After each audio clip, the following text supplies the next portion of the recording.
மசாலாவை அம்மியில அரைச்சு அப்படியே தூக்கி எண்ணெயில போட்டு பொரிச்சு நம்ம அம்மா வறுத்தா ஒரு 100 வீட்டுக்கு மணக்கும் பாரு.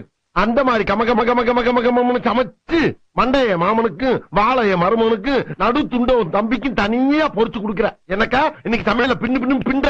இதுலதான் உன் தம்பி மேல எவ்வளவு பாசமா இருக்குன்றத பாக்க போறேன். அத்தை நான் மீன் குழம்பு வைக்கிறேன் அத்தை. கொஞ்சம் இருந்தா வந்துடுறேன். எங்கடா போற? மீனை வாங்கின வேட்டை கொடுத்துட்டு பக்கத்து தேட்டர்ல என் தலைவர் எம்ஜிஆர் படம் போட்டுருக்கேன், பாத்து காலைல வரந்தாயி. டேய் என்ன சித்தப்பா, நான் மீன் குழம்பு ரொம்ப நல்லா வைப்பேன். நீ நல்லா வைப்பேன்னு என்ன கேரண்டி? நான் கேரண்டிடா, அவர் சமைக்கும் போது நான் கூட தானே இருக்கேன். நம்பலாமா? நம்பலாம். சரிதா வச்சு கொடுத்தா நீயே வாங்கிக்கோ. அக்கா போயிட்டு ஒரு 5 நிமிஷத்துல வந்துருவா. 5 நிமிஷத்துல என்னடா பண்ண முடியும்?